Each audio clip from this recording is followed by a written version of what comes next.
Ашмалтайдын бардыгы жогорку кеңештин өзүнөн чыгып атат. Тартиптин жоктугун көрүп атабыз.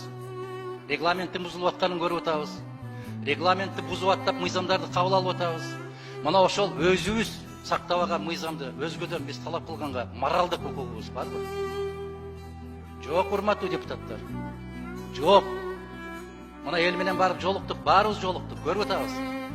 Көрдүңүздөрбү? Жарым жыл иштегенибизге барбай, элдин арасында 7-чи чакырылыштын депутаттары тарасын деген маселе болду. Мен биринчилерден болуп калбайм. Себеп биз укугубуз жок ушундай болуп отуруп иштегенге. Биз иштей албашыбыз керек, мындай болбойт. Мындай болуш мүмкүн да эмес. Эгер жогорку кеңеш өзүнүн татыктуу, туруктуу ордун ээлебесе, биз мамлекеттүүлүктү жок кылабыз. А биз ушуга баратабыз. Өткөндө айттым эле мен, 2 миллиард сомдон ашык президенттин жеке фондуна добуш берип колдоп бердиңиздер. Өзүнүн билгенин жасайт ал. Ошону менен чакырат, ошону менен тойгузат, ошону менен жаткырат, ошону менен каалаган чечимин кабыл алат, жогорку кеңештин чечими жокко чыгат туугандар. Ушуну менен мамлекеттүүлүктүн пайдубалына каттуу сокку урулат. Мамлекет жок болот, себеп бийликтин бир бутагы жоголгондон кийин элестеткиле, мына жердеги журналисттер билесиздер го, жанагы 3 аяк камераны коюп алып тартат. Ошол 3 аяктын бир аягын жок кылып койсоң, камера томолонуп түшөт. Мамлекет дагы ошондой. Биздин азыр 3-чү бутак катарында бүтүндөй тамырыбыздын кыркылышына алып баратат. Ошого дагы унчукпай макул болуп отурабыз. Мейли. Бир сөз кетпеди беле? Баарыңар аянтка токтолгула, өлүм жазасына тартылыпсыңар, аслат экенсиңер десе, жипти өзүбүз ала баралыбы, же береби экен өзү дегендей болуп отурабыз азыр мына жерде күтүп. Жипти ала баралыбы? Же өздөрү береби экен бекер.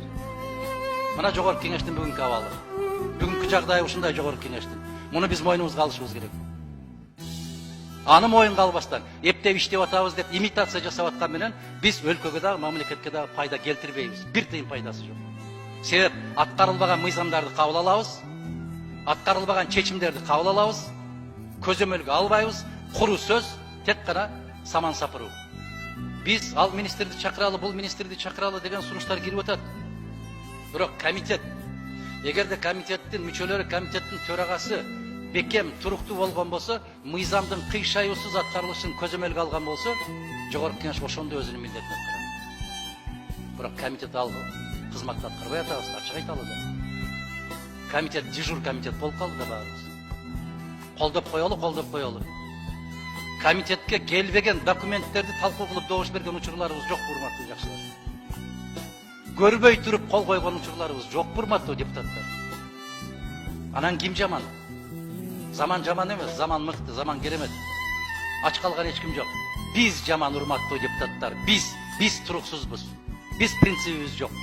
Биз колдо дегенди колдоп атабыз, көтөр дегенди көтөрүп атабыз, ташта дегенди таштап атабыз. Биз жасап атабыз, бардыгы биздин колубуз менен болуп атат. Могу жердеги башаламандыктардын бардыгын айттык. Жогорку кеңештин колу менен жасап атат, урматтуу депутаттар. Кийин тарыхтын алдында алар жооп бербейт, биз жооп беребиз. Жогорку кеңеш ушундай чечим кабыл алган. Мына айтып атабыз балдардын зордук зомбулугу боюнча. Тийиштүү комитеттер барбы? Бар. Мыйзамдар барбы? Бар. Ал мыйзамдар жакшыбы? Мыкты. Сапаты боюнча керемет. Дүйнөлүк стандарттардан кем калбаган мыйзамдар бар. Кыргызстандын кайгысы мыйзамдын бир да тамгасы аткарылбайт. Анын аткарылышын көзөмөлгө алуу кимге жүктөлгөн? Жогорку кеңештин комитеттерине жүктөлгөн. Биз аткарып атабызбы ошол милдетибизди? Жок.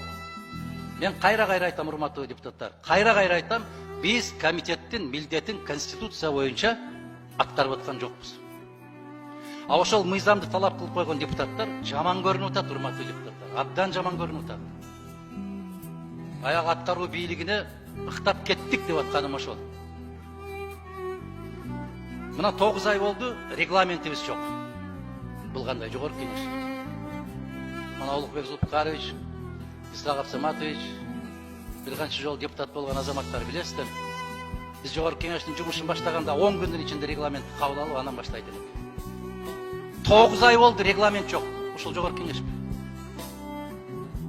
Ушул жогорку кеңешпи? Ушул жогорку кеңештин кебетеси ушулбу? 9 ай болду, өзүнүн ички эрежесин кептей албаган жогорку кеңеш өлкөгө, элге пайдасы тиеби? Жок.